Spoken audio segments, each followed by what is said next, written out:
Allez, Kaf Amoudbet, messieurs. Alors, vous vous rappelez qu'on avait parlé de Rabbi Achai Bar Yoshaya, que selon lui, Rabbi Achai Bar Yoshaya, selon lui, une Megillah. Deux sotas. Elle est valable pour une sota. Une Megillah qui a été écrite pour une sota peut être écrite pour une autre sota. Donc, selon lui, c'est pas l'ishma. On n'a pas besoin d'écrire la Megillah. Alors, c'est quoi la Megillah de la sota? Je rappelle juste. On écrivait donc le passage, des parties du passage de la Torah qui parlent de la sota, qui a fait, qui n'a pas fait, les klalotes et tout ça.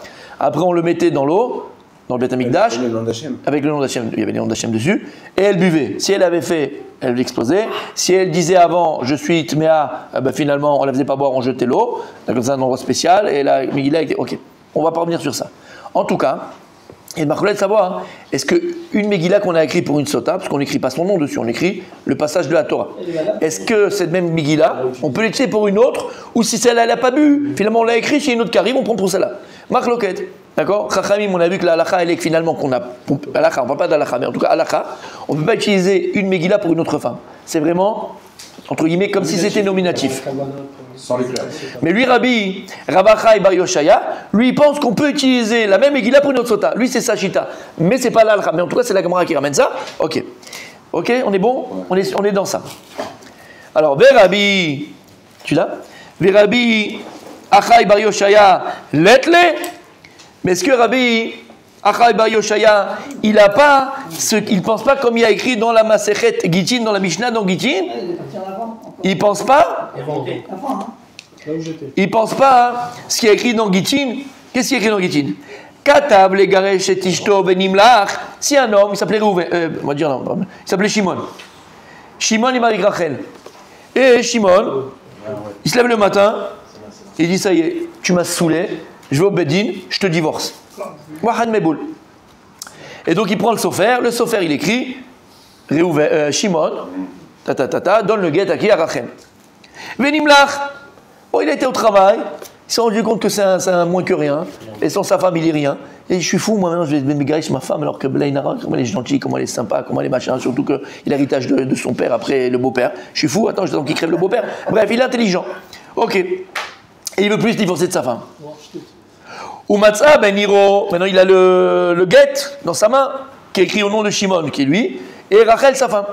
Et il a trouvé là-bas un type de sa ville, qui s'appelle Shimon, et que sa femme elle s'appelle aussi Rachel. Le même nom.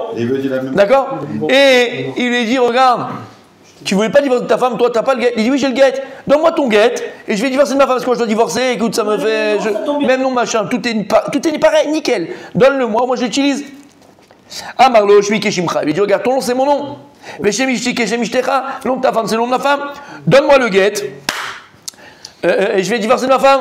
Elle dit là-bas, passou les gareshbo. Et la Mishnah, elle dit là-bas dans Mesed Gittin, passou les gareshbo, c'est inapte à être utilisé pour un autre guet, un autre divorce. Et là-bas, la Mishnah, elle dit pourquoi? Il a fait. Parce qu'il y a écrit au sujet du divorce, Vekatavla, c'est fait écrito. Là, Bishvila, Machmak, c'est là, pour elle, c'est nominatif. Et comme chez nous, dans Sota, il y a écrit Salah à Kohen, le Kohen fera pour elle, Salah dans Sota, là, Xera Shaba, j'apprends dans Gittin pour Sota. La meilleure des mères que dans Gittin, il faut que ce soit nominatif. Je ne vais pas utiliser un guet où là on a écrit pour telle et telle personne, pour une autre couple qui a le même nom. Pareil, je dirais, la Gemara, je dirais aussi dans Sota, c'est pareil, ça là à Kohen, là c'est nominatif. Si le Kohen l'a écrit pour Rachel, il ne peut pas l'utiliser pour Léa.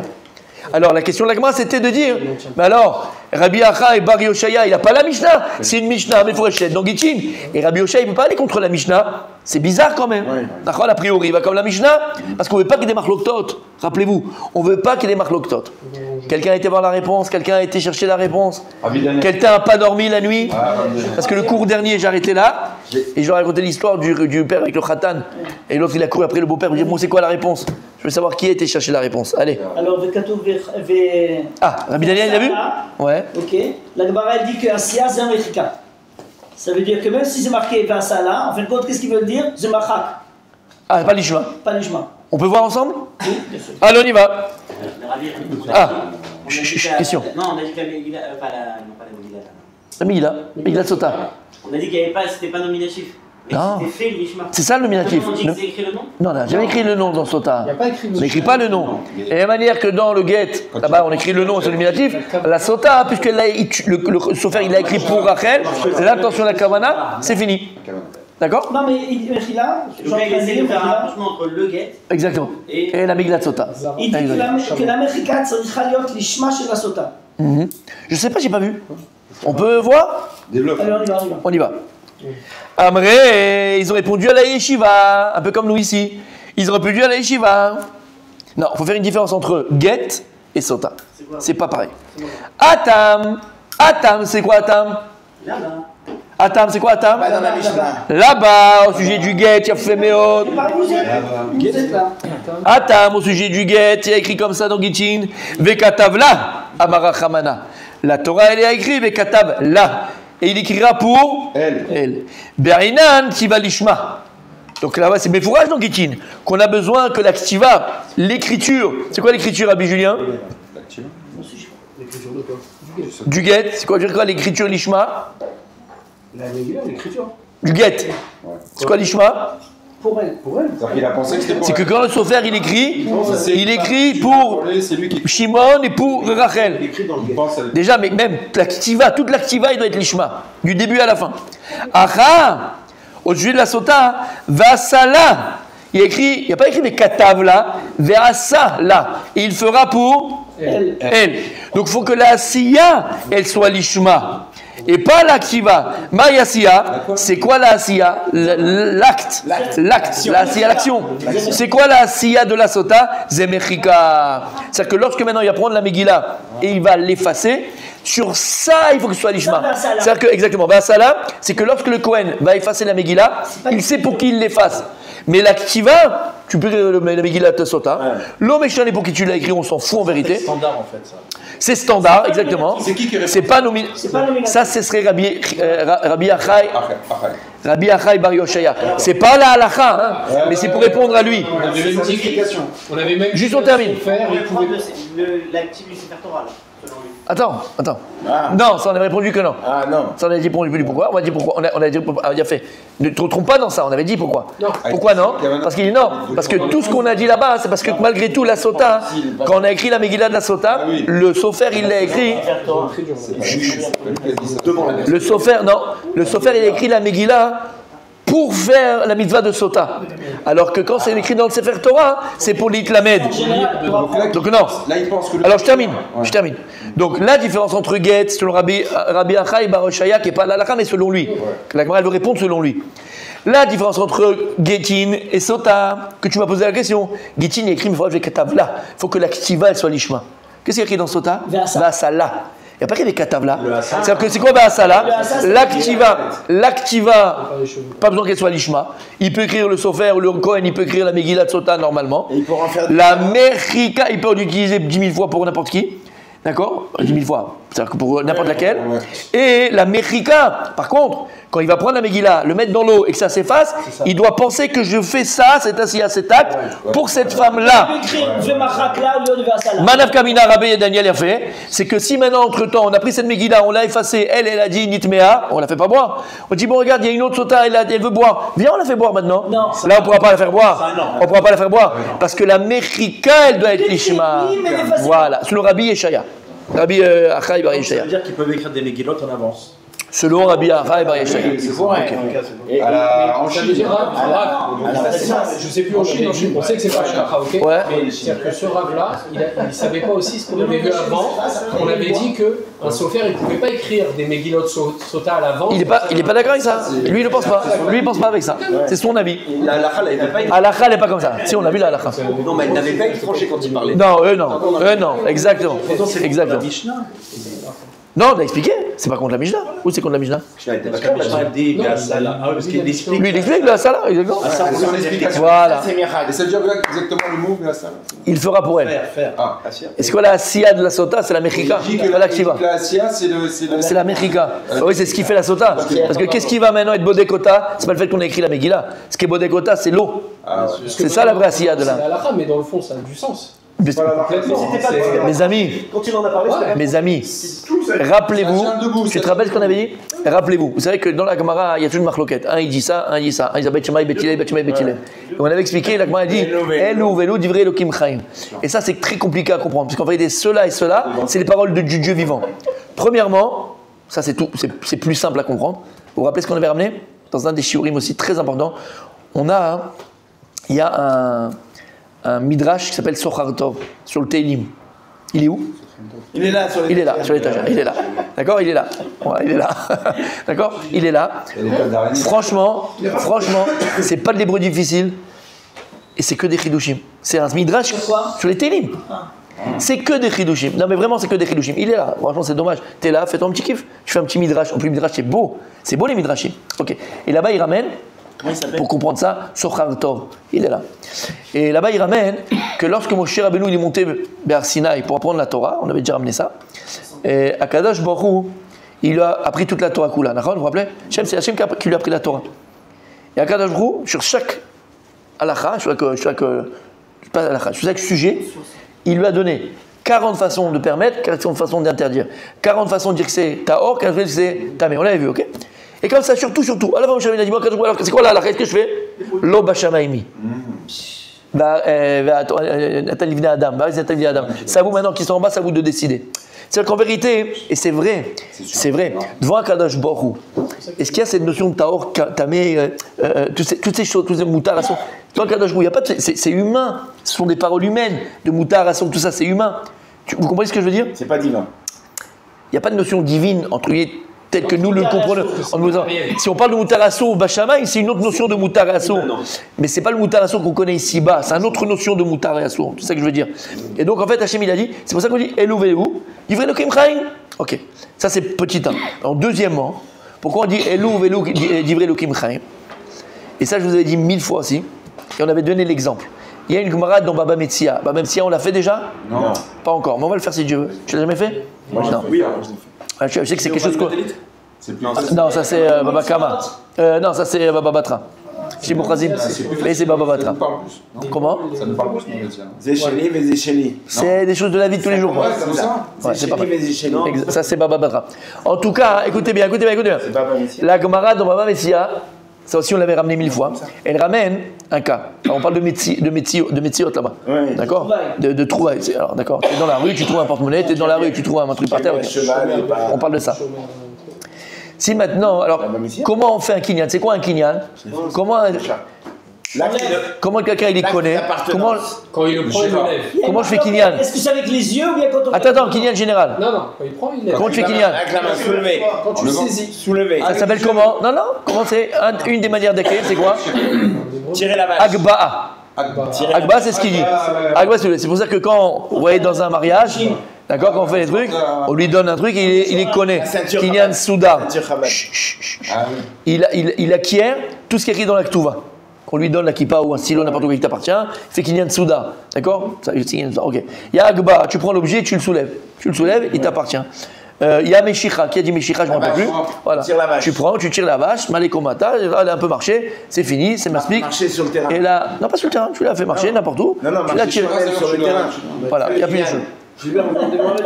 Doucement. D'accord?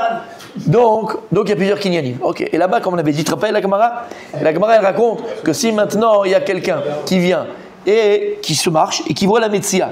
Il y avait un type qui était sur un cheval, tu te rappelles? Et il a vu la Metzia sur son cheval. Lui, il l'a vu avant que celui qui l'a soulevé. On a vu, il y a tout témoin, et les deux ils disent d'ailleurs, même celui qui l'a soulevé, il dit oui, lui c'est vrai qu'il l'a vu avant, mais moi je l'ai soulevé. D'accord? Et lui, il l'a pas soulevé. La Gemara a dit, Kana, celui qui l'a vu, il a été connu, il l'a acquis. Il a acquis. Ok, il a acquis. Et donc, la Gemara va amener une preuve que Reya Kona. À la fin, la Gemara vient, elle conclut, elle dit non, Reya Enakona, celui qui l'a soulevé, c'est lui. Donc Alacha et Reya Enakona. D'accord? Celui qui l'a soulevé. Mais alors, ce qu'ils ont dit dans la Gemara, finalement, on ne le retient pas. Mais c'est vrai, c'est pas vrai, c'est une avamina, on avait expliqué. En fait, à la fin, comment on va être posek? Comment la halakha elle est? La halakha elle est selon la réalité, soit du moment, soit la réalité que nous vivons. Comme on dit que la Beth Shammai est Beth Hillel, la halakha est Beth Hillel. Quand Mashiach viendra, elle est Beth Shammai. Ça veut dire quoi? Ça veut dire que Beth Shammai, ce qu'il dit, c'est vrai. Mais simplement, la vérité de Beth Shammai, elle n'est pas adaptée à notre réalité d'aujourd'hui. C'est tout. Donc lorsque celui-là, lorsque maintenant, et quand maintenant on vient, on te dit que celui qui a vu, il a été connu, mamash, il a été connu. Ben, c'est vrai. C'est-à-dire que va réfléchir sur ce qui a été dit là-bas, et tu vas comprendre que Reya Kona. On avait expliqué d'ailleurs, on le voit, il y a un kliyaka extraordinaire. Exactement. Lorsqu'Akadosh Baruch Hu, il vient, il dit à Moshe Rabbeinu, allez au Rosh Pisga, va et monte de la colline, tu vas voir tout Eretz Israël. Et là, il dit le kliyaka, pourquoi Kadosh Baruch Hu il a fait montrer Eretz Israël à Moshe Rabbeinu? Parce qu'il ne va pas rentrer. Et il dit en fait pourquoi? Parce qu'en fait, il fait deux kinyan. Il fait les deux kinyanim d'Eretz Israël. Le premier, c'est le kinyan qu'a fait Abraham Avinu. Lorsqu'Hachem il dit à Abraham Avinu, comme tu as dit tout à l'heure, tu vas aller marcher, Kedma Vayama, tu vas aller marcher. Ça s'appelle kinyan ben Metzarim. Tu vas aller marcher. Quand tu marches sur un terrain, d'accord, tu fais tout le tour d'un terrain, c'est aussi un moyen d'acquérir ce terrain-là. Donc il dit Abraham Avinu, c'est marqué son territoire, ça s'appelle en français. Abraham Avinu, il a acquis l'Eretz Israël géographique. Maintenant, on sait qu'Eretz Israël, c'est pas comme les autres Aratzot, pas comme les autres terres. Il y a l'aspect matériel d'Eretz Israël, l'aspect spirituel d'Eretz Israël. Donc Abraham Avinu, il a acquis l'aspect géographique, la terre. Et lorsqu'Hachem il a dit à Moshe Rabbeinu de monter et de regarder, il a demandé d'acquérir la spiritualité d'Eretz Israël. Comment tu peux pas acquérir? Tu n'es pas rentré dedans avec la Reya Kona. Reya Kona. Et c'est pour ça qu'on avait dit, quand on a fait ce shiur-là, c'est que c'est pas en cité, parce que j'aime pas ce mot-là, tomber amoureux, j'aime pas, mais en tout cas, tu as flashé, on va dire, sur une maison. Sur une maison, d'accord, tu vas acheter tout ça, et que tu n'as pas forcément les moyens, tu n'arrives pas tout ça, tu dis, quelle est là? Je vois que tu passes dans la rue, regarde la maison. Ça fait quoi? Zékoné. Ça peut amener Bezrat Hashem que tu vas acquérir. Je vous l'ai dit, ça m'est arrivé. Oui, voilà, tu m'as dit, exactement. Ça m'est arrivé. Voilà. Ouais. Bon, on a besoin de tuer, c'est ça? Mais c'est ça, tu l'as regardé. Bah, moi aussi, ça m'est arrivé. Tu passais tout le temps devant, tu Je passais tout le temps devant, j'ai regardé. Ça veut dire que vous voulez dire qu'il y a comme une siata d'Ishmaïa un petit peu. Tu veux vraiment ce truc, tu veux vraiment. Je vais te dire. Non, Non, c'est plus puissant que ça. c'est plus. Reya Kona, Yesh Koach. Rapprochez-toi. Hachem, il a mis une force dans le harim, d'accord? Parce qu'il explique Rabbi Nachman, on va expliquer pourquoi. Voilà, il explique le Rabbi Nachman. Il dit Rabbi Nachman que les gens ils pensent que la vue c'est quoi? C'est une projection. C'est pas une projection, c'est aussi une, comment on dit en français? Une réception. Une réception. Et pourquoi? Parce que ce qu'il y a dans l'œil, le pupille à l'intérieur de l'œil, qu'est-ce qu'il fait? C'est comme une photo. Il tape, voilà, il dit il tape l'objet et l'objet il est ramené à la pupille. Donc en fait, parce que c'est quoi le. Voilà. Et c'est quoi la notion de kinyan? C'est quoi la notion d'acquérir? C'est de prendre la chose et l'amener dans son domaine. La vue, elle prend la chose, elle tape sur l'objet et la ramène à la vue, elle la ramène au cerveau. Donc en fait, c'est tu ramènes la chose à ton. C'est vrai qu'il faut pas regarder les films. Tu ramènes la chose à ton œil. C'est pour ça qu'on a ramené. Ah, c'était La fiancée. Tu vas ramener les filles à la maison. C'était la Haftara qu'on a lue là, avec Elisha. Vous vous rappelez ce qu'on avait ramené? C'est ramené dans Tannet des Berabbi Eliezer. Il est où le livre? Il est là. D'accord? Tannet des Berabbi Eliezer, c'est Rabbi Eliezer ben Orkenos. Oui. On l'avait déjà fait. Ce matin. Il a fait, on l'avait déjà étudié. Rabbi Eliezer ben Orkenos, son papa il s'appelait comment? Il y en a qui n'ont pas trouvé. Ouais, il y en a qui n'ont pas trouvé. D'accord? C'est comme chez Rabbi Shimon de Yochai. Comment il s'appelle son père? Le mec, je sais pas, tu vois. Yochai. Bref. Il s'appelait Orkenos. Vous connaissez l'histoire? Il a à peu près la même. Il a à peu près la même histoire que Rabbi Akiva. Vous vous rappelez l'histoire? Rabbi Eliezer, il avait 28 ans. Et c'était un bourg amaret. C'est même pas lire les Otiot à Torah. Il savait même pas faire Shema Israël. Il connaissait rien du tout. Et son père, il s'appelait Orkenos. C'était un des plus riches. Il avait des terrains dans toute Eretz Israël. C'était un des plus riches de l'époque. Et il lui faisait travailler chez lui. Qu'est-ce qu'il veut faire? Il travaille. Et donc il était en train de travailler. Il travaille dans les terrains qu'il avait en montagne. C'était très dur. Tu imagines, très en montagne, il faut travailler. Ah oui. Et son père, il fallait arriver. Il l'a vu pleurer. Il l'a vu en train de pleurer de ça. Il a dit, sûrement ça doit être difficile pour mon fils. C'est compliqué, le pauvre. Il a dit, regarde mon fils, arrête de pleurer, je vais te mettre dans les plaines, dans les vallées, là-bas, c'est facile, tu vas là-bas. Il le met là-bas à travailler. Il y en a quelques temps, il le voit encore pleurer. Il dit, mon fils, arrête, combien tu vas pleurer? C'est facile. Il dit, papa, tu comprends pas pourquoi je pleure, je parle pas pour ça. J'ai envie d'étudier la Torah, j'ai envie de connaître Hachem, que j'ai envie de... Alors que nous, il a dit, mon fils, t'as 28 ans. Hein. Tu sais pas lire. Laisse tomber, tu sais même pas lire, regarde. Tu vas te marier avec une, je vais te marier, tu vas avoir des enfants, tu les envoies à Talmud Torah, tu auras des enfants, t'as mis des chachamim, mais toi, laisse tomber. Non papa. Jusqu'à ce que son père dit écoute mon fils, arrête-toi parce que là je vais m'énerver. Qu'est-ce que j'ai fait pour mériter d'avoir un fils à la yeshiva quand même? Encore. Alors que nous c'était un type qui faisait Torah, Mitzvot, un Blainara, d'accord, c'est pas un rigolo. Il était Torah Mitzvot de Torah, c'était le plus grand donateur de toutes les yeshivot de l'époque, Orkenos. Le père. Ça veut dire qu'il met à toi, tu n'aimes pas ton argent, ce que t'aimes pas. Orkenos, ouais. Il était avec Rabbi Yochanan Ben Zakkai, c'était un Balbaït là-bas. Ben Baït. C'est un parasite. C'est bien pour les autres, mais pas pour nous. Bref. Mais ça C'est existe. un truc, mais pas la yeshiva, pas tout noir, c'est pas de chez nous, tu vois pas. Non, il voulait pas. Il voulait pas. C'est un parasite. J'ai exagéré. À la tunisienne. Ouais, t'as bien fait de le dire. Alors, écoute bien. Il blaguait. Ah, oui. Écoutez bien. Ça s'appelle. Rabbi Daniel, t'écoutes? C'est politique. Alors, Euphémisme. Alors, Eliezer, il s'appelait Eliezer, pas Rabbi Eliezer. Il a tout lâché. Il est parti. Il dit mon fils, tu t'en vas. Tu m'oublies. Il a déshérité son fils parce qu'il est parti à la yeshiva. Il est arrivé à la yeshiva, il ne connaissait pas l'Efbet. Il est venu devant Rabbi Yochanan Ben Zakkai. Et quand il est arrivé comme ça devant eux, il a commencé à leur parler. Et ils ont vu, parce que pendant, mais là j'ai oublié de vous dire, très, très important, pendant 15 jours, il a jeûné. 15 jours, il a jeûné. Et après 15 jours, il a eu Eliyahu Hanavi. Non, Eliyahu Hanavi, il est venu le voir. Il a dit, mon fils, pourquoi tu es dans cet état-là? Il a dit, voilà, je vais étudier, je vais partir. Il l'a embrassé, il a dit, va étudier chez Rabbi Yochanan Ben Zakkai. Il est parti. Rabbi Yochanan Ben Zakkai, il a commencé à parler, il dit qui tu es, tout ça, il a commencé à parler. Il n'a pas dit qui il était au début. Il sortait de sa bouche du mauvais goût parce qu'il mangeait de la terre. Il n'avait pas mangé, son père ne lui donnait pas à manger. Il mangeait de la terre. Quand il a vu ça, ils lui ont donné à manger, ils s'occupaient de lui, tout ça. Et là, Aleph Bet, il a commencé les Mishnot, il répétait 1000 fois Aleph Bet. Mishnot, ça, bon, on va passer les histoires, jusqu'à qu'il est devenu Mamash Talmid Chacham. Et un jour, Orkenous, qui avait l'habitude de venir chez Rabbi Yochanan Ben Zakkai, il est venu voir le Rav, comme tous les donateurs. Il a dit, tu tombes bien, toi, viens, Orkenous. Aujourd'hui, il y a une dracha, tous les talmidim, mais c'est le rôle d'un élève, tu vas voir, tu vas kiffer. C'est un talmid chacham, même, vous connaissez un de la Torah. Il a fait asseoir à côté de lui, il lui a dit, toi là-bas, à qui il a dit? Mais il l'a pas reconnu. Machin, la Torah, elle change le visage d'un homme. Vas-y, c'est à toi. Il s'est levé, Eliezer. Il s'est levé, il a commencé à faire Dvar Torah. Il a écrit que toute la salle, comme ça, toute la salle, elle s'est remplie de lumière, c'était quelque chose d'extraordinaire. Alors, Orkenos, quand il a vu ça, il a dit Ashrei Aviv. Heureux le père qui a mis un enfant comme ça au monde. Rabbi Yochanan Ben Zakkai, il l'a vu, il lui a dit Ashrecha.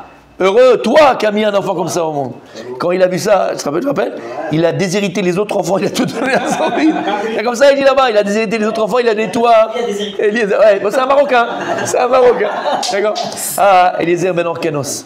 Pourquoi j'ai ramené cette histoire? De quoi on parlait? Pourquoi j'ai ramené ça? Non, pas le Marocain, c'est pour ça qu'il se Là, on peut se... Oui, voilà. Et alors, Rabbi Eliezer Ben Orkenos, lui, ce Tana, il a écrit un livre. C'est Tana de Rabbi Eliezer, il est là. Il parle depuis Maaseh Bereshit jusqu'à la fin de la Torah, c'est que des chidushim aussi. Que des chidushim. Dans le nar, dans le machin, tout. Et là-bas, il raconte l'histoire de Elisha qu'on a vu dans la Haftara. Lorsqu'Elisha est parti d'Achron avec cette femme-là, avec le bébé, avec le machin, vous connaissez l'histoire? Haftara, cette semaine, la semaine dernière? Merci, bon. Et lorsqu'il est arrivé chez elle, il a écrit là-bas dans le verset, elle dit à son mari, cet homme-là qui est venu chez nous, Kadoshu, il est saint. Et là-bas, il explique Tana de Rabbi Eliezer. Ça veut dire quoi? Comment elle a dit qu'il est Kadosh? Comment tu vois quelqu'un qui est Kadosh ou pas Kadosh? Tu sais savoir s'il est Kadosh ou pas Kadosh? Alors la Gemara, elle dit voilà, quand il lui servait à manger, il n'y avait pas de zvouv, il n'y a pas de mouche qui était autour de son plat, comme au Beth Amikdash. Elle dit celui-là, c'est spécial. Tout le monde a des mouches quand on mange. Comme à Israël, exactement. Et il donne autre chose, il dit que lorsqu'elle faisait son lit, elle voyait qu'il n'y avait pas de pollution nocturne. Donc elle a dit il est Kadosh. Ça, c'est deuxièmement. Troisième, là-bas, il ramène le Mefaresh. Il y a un Mefaresh sur Pirkei Rabbi Eliezer. C'est quelque chose de magnifique. Il dit non, comment elle a vu qu'il était Kadosh? Parce que lorsqu'il était très beau, Elisha, très beau. Et elle s'est rendue compte que lorsqu'elle le regardait, puisqu'il était beau, il n'a pas une mauvaise pensée, mais il était beau pour le regarder simplement, elle ne pouvait pas poser ses yeux sur lui. Lama, parce qu'Akadosh Borou, par sa piété, par sa tzidkout, il le protégeait des yeux des femmes. Et là-bas, il dit que le Mefaresh, attention à un homme, malheur à un homme, si une femme pose ses yeux sur lui. Le regard d'une femme est encore plus grand que le regard d'un homme. Et il dit qu'à partir du moment où une femme, elle pose ses yeux, mais c'est pour ça que je viens de dire, à partir du moment où une femme, elle jette son dévolu, comme on dit. Mais c'est quoi son dévolu? Son regard, mais un regard malsain. d'envie et de désir sur un homme, tu es à moitié déjà dans le Baudra. Velama, même quelqu'un que lui à la base il n'avait pas l'intention, que lui n'avait pas la pensée, mais le koach hariya de la femme, elle fait déjà venir chez elle un koach tel. Donc la seule chose qui peut protéger de ça, c'est qu'on voit Kadosh. Si toi tu fais attention à ce que tu vois, si toi tu fais attention à comment tu te comportes, si toi tu fais attention à toutes ces choses-là, Kadosh Baruch Hu te protège d'en haut. Il n'y a que ça qui peut t'aider. Mais si une femme, elle jette son dévolu sur un homme, à 50% elle est déjà dans son lit. Comme ça, c'est pas moi, hein. C'est le Mefaresh qui explique là-bas. Koach hariya. Donc l'important, si tu veux acheter un truc, regarde la maison plusieurs fois, regarde un truc, et tu verras à la fin ça va se faire. À la fin ça va se faire. C'est vrai ou c'est pas vrai? Il a fait mais. Ok? Donc on reprend. Donc ça c'était Rabbi Yeshaya. Donc on a répondu selon Rabbi Achai bar Yeshaya. Ok, on continue la Gemara, mais si on continue la Gemara. On a enseigné dans la Mishnah, Ena maspeket lishtot ad shepanea morikot. Qu'est-ce qu'on a dit dans la Mishnah? Vous l'avez? Pas l'espagnol, là. Que dès qu'elle boit, boum. Là, on est là, aux deux points. Ah ouais, dès qu'elle boit, elle meurt. Ena maspeket lishtot. Alors, Rabbi Julien, pour te mettre dans le bain, on a vu dans la Mishnah le processus de la sota. Si jamais dans cette sota-là, elle n'avait pas avoué, ok, sa faute, alors elle devait boire. Comment ça se passait le processus? Comment? Dès qu'elle buvait, alors attends, non, on avait vu dans la Mishnah aussi après qu'il y a un srout tolé là. On a vu dans la Mishnah que c'est pas forcément tout de suite que ça arrivait. Et il y avait un srout, elle avait un mérite qui faisait que ça pourrait 1, 2, c'est tout de suite. 1, 2 ou 3 ans. Mais s'il n'y a pas de srout, c'est tout de suite. 3 ans, on peut penser qu'elle est son mari. Alors elle retourne avec son mari. Oui. Ah, ça nous a choqué ça. Oui. Ouais, choquant. premier la chamaï. Hachem, c'est ce qu'il fait. Ah, il le laisse Elle a le droit de retourner avec son mari. Ben, on sait pas, donc si on sait pas, on Elle sait a un pas. srout qui est tellement fort que... Voilà. Elle avait des circonstances atténuantes. Non, on verra c'est quoi, ne parle pas, ça sert à rien, on verra dans les Gemara. Là tu parles pour rien. Juste il y a un srout, c'est quoi le srout? On sait pas, on verra. En tout cas là dans la Mishnah qu'est-ce qu'on a dit? Ena maspeket lishtot ad shepanea morikot. En tout cas, hein, quand ça marchait tout de suite, elle buvait la première gorgée, hein. Son visage devenait verdâtre, on voyait les veines commençaient à gonfler. Hulk. D'accord, sa jambe commençait à, son ventre commençait à gonfler, sa cuisse commençait à tomber et elle explosait. Et vite on la faisait sortir de la Hazara pour pas qu'elle rentre tamer la Hazara, pour qu'elle prenne plus la Hazara. Vite, trop tard. Et une seconde avant, elle aurait pu avouer. Si elle n'a pas bu. Donc elle n'a pas bu. Alors on y va. Juste avant, elle a rassuré. Bon, vous savez quoi? J'ai voté. On a dit que Attention, on a eu une. Au même moment, l'amant aussi, il explose. Il n'y a pas eu. L'amant. Alors on verra quel cas il y a eu, mais pas comme ça. On verra quel cas. Il explose en même temps qu'elle. Mani. Ah, celui qui a fauté, il explose en même temps qu'elle? Ah oui, ça c'est important de le savoir, ouais, exactement. On avait vu que c'était Bodek lui, et même lui, on avait vu même le mari, c'était Bodek. Vous vous rappelez? Dans le sens où, s'il n'était pas propre, ça ne marchait pas. C'est que si le mari lui-même fait une faute et trompait sa femme, les autres ne marchaient pas. Mais la halakha, elle n'est pas comme ça. Comme ça. Le mari, ça marchait pas. L'avant, ça marchait. Non, elle boit parce que le mari. C'est bon? T'as compris? Si le mari a fait lui-même le mariole, ça ne marchait pas les autres. Que si tu veux, tu peux pas demander à quelqu'un, d'accord, de se comporter comme il faut, si toi-même tu ne te comportes pas comme il faut. Ok. Et rappelez-vous, n'oubliez pas la ligne. Exactement, la ligne directive du Sota, Hamekane. Ce qu'il avait dit Rabbi. C'est quoi Mekane? C'est Mediavad. Mais la Torah, elle ne veut pas qu'un homme vienne et qu'il fasse tout ce processus. Mais s'il te voit on avait vu c'était quoi? Un roi Touma. Roi Touma. C'est un vent de Touma qui vient à l'homme. Donc tout ça, on ne veut pas que ça arrive. Alors si ça arrive et que l'homme il veut le faire, alors il y a ce processus. On y va. Là, Gemara dit Mani. Comme qu'est-ce que ça va, cette chita de la Mishnah, de dire que dès qu'elle commençait à boire, le processus commençait directement. Mani. Rabbi Shimon, c'est Rabbi Shimon de Amar, il disait Makribe minchata ve'achaka mashka. Alors lui il disait que d'abord on amenait la mincha, donc on amenait le korban de la sota. On rappelle pour Julien et pour Rabbi Michel qui n'était pas là, le korban de la sota c'était quoi? C'était de la farine d'orge. De farine d'orge. Pourquoi on amenait farine d'orge? Parce que l'orge c'est pour les animaux. Et elle a fait Maaseh Behema, alors on amenait aussi Maaseh Behema bestial. Alors il dit comme ça. Rabbi Shimon lui dit d'abord on amenait le korban dans la mincha de la sota et après on la faisait boire. On l'a vu avec les chacham, exactement. Et là pour l'instant, c'est ce qu'il dit Rabbi Shimon. Dekama delo karba minchata lo bat kelamaya. Parce que selon Rabbi Shimon, tant qu'on n'a pas amené le korban, les eaux ne pouvaient pas marcher. C'est-à-dire que le déclencheur des os, du processus des os, c'était le korban qu'elle avait amené. Tant que selon Rabbi Shimon, elle n'a pas amené le korban, les os ne marchaient pas. D'où on sait, selon Rabbi Shimon, Dirtiv, Minchat Zikaron, Maskeret Avon. Donc il y a écrit dans le verset que la mincha, elle est Maskeret Avon. Donc ça veut dire que d'abord j'ai amené à mincha le korban, et après Maskeret Avon, les os, elles peuvent nous dire s'il y a eu le Avon ou pas. D'où il apprend ça? Du pasouk. Juste que je complète, ça veut dire que la femme qui a fauté, le mec qui a des... Qui est douté, qu'on doute d'elle, d'accord? Il lui demande à la femme d'aller faire un korban. La Torah demande. Non, mais à la femme ou à l'homme? La femme. Donc la femme, elle va prendre de l'orge. Parce que elle prend de l'orge. Elle va prendre la farine de l'orge, elle fait son korban, et après elle boit l'eau. Ouais, selon Rabbi Shimon. Après, il fait un korban, parce que finalement, ce qui va se passer pour elle, c'est ça capara. Hein. Après, ça y est, elle est blanchie, elle monte où il faut, elle monte au Gan Eden, quoi, elle a son lamaba. Ça, c'est pour elle, c'est une capara. Hein. Ah ben vada, de son vivant. C'est un cadeau d'Hachem. Hein. En vrai, c'est un cadeau d'Hachem. Elle fait ça si on l'a vu avec un il y a tout le processus, c'est un processus. C'est un processus. Oui. Les témoins, machin. Exactement. Et pourquoi on fait ça donc? On fait ça quoi? Pourquoi il y a d'abord un korban? Parce que le sota c'est une capara. Non, ça lui, il apprend ça du pasouk. C'est Xerat HaKatuv. La Torah, selon Rabbi Shimon, elle disait que pour que l'eau marche, il faut que d'abord la mincha. Et en fait, tu peux comprendre pas ce que je viens de dire, parce que la mincha, c'est sa capara, donc il faut d'abord que sa capara, c'est le korban qu'elle amène, après elle boit. Si elle a fauté, elle a la capara complète entière, elle va mourir, et maintenant c'est sa capara entière. C'est clair? Ok. Là, c'est bon? Ok. Donc, selon ça, la Mishnah qui nous dit que tout de suite les eaux commençaient à agir, c'est selon Rabbi Shimon. Parce que Rabbi Shimon, il dit, on amenait la mincha, elle avait son korban, et tout de suite après elle buvait, donc il n'y a plus d'autre processus, tout de suite ça marche. Là, Gemara, elle vient et dit, elle pose la question, et ma sefa? Ah oui, c'est comme ça, regarde la sefa, regarde la fin, c'est quoi sefa? Regarde la fin de la Mishnah. Qu'est-ce qu'il a écrit Rabbi Daniel? Yes, la srout aïta tolala. La fin de la Mishnah, elle dit que si elle avait un mérite maintenant, la femme, on ne sait pas quelle srout, mais en tout cas elle a un mérite, tolela, les eaux ne marchaient pas tout de suite.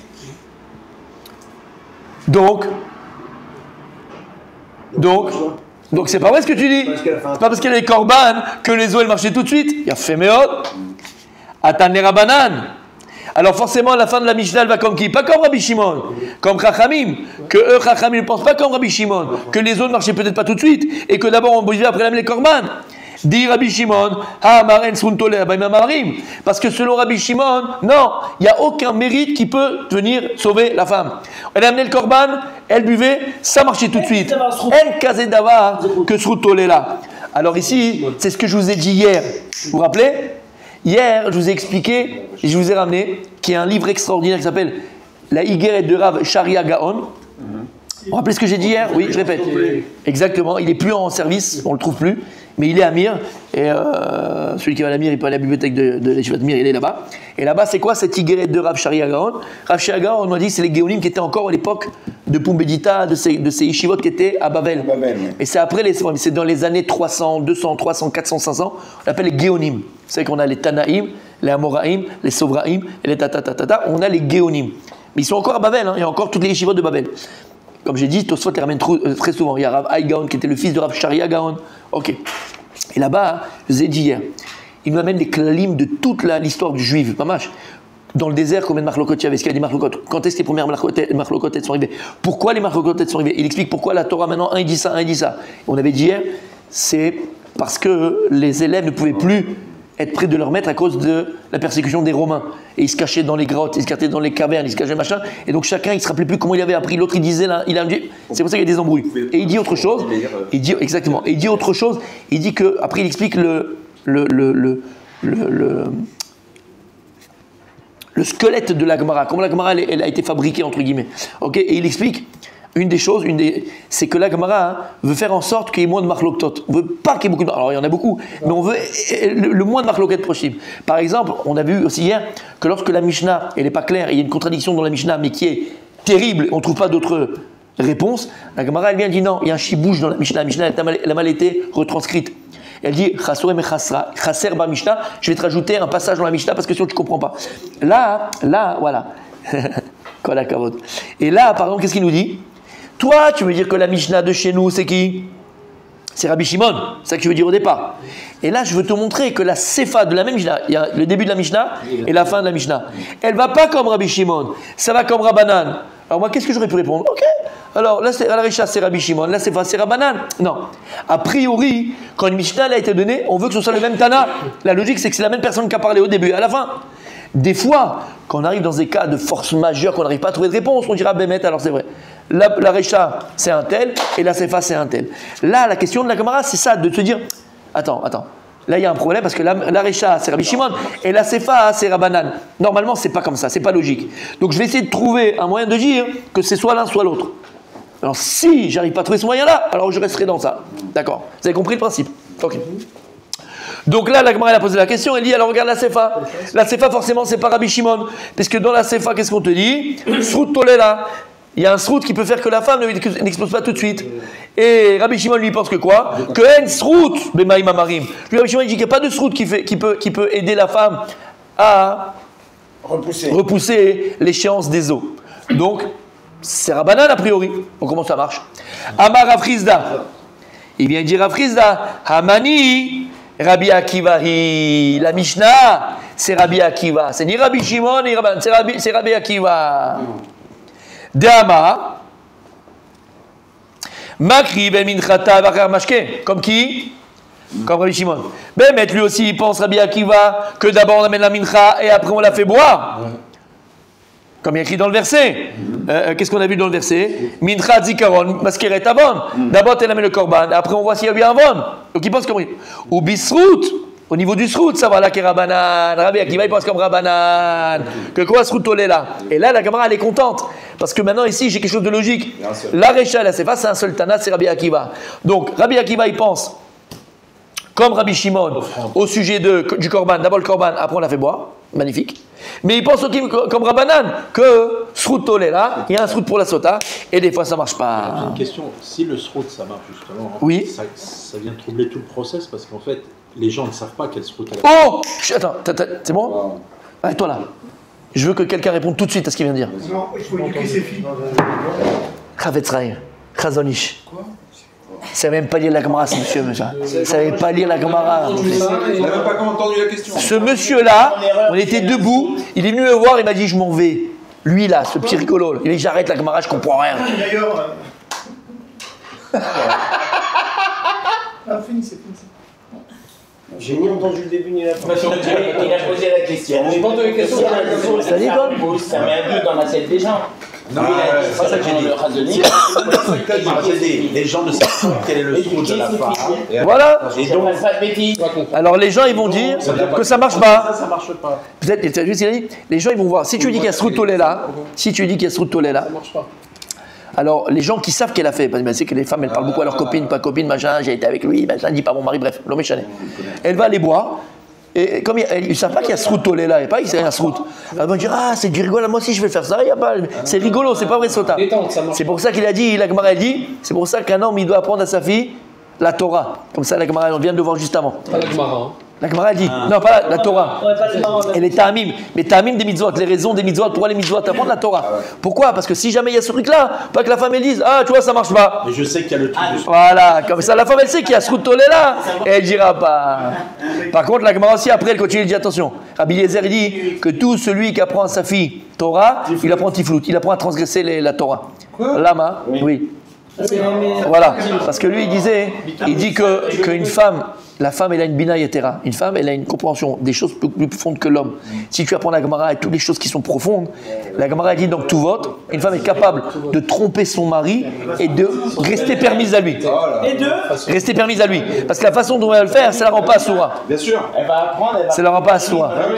Moi j'ai connu un avocat qui... Pas d'histoire personnelle. Non, je rigole. Non, je défendais beaucoup les yeshivas. On vous l'a dit tous les jours ça. Et un jour il m'a raconté, il m'a dit, on vous le dit tous les jours ça. Il y a un de ses clients en fait. Non, aujourd'hui franchement c'est la pêche.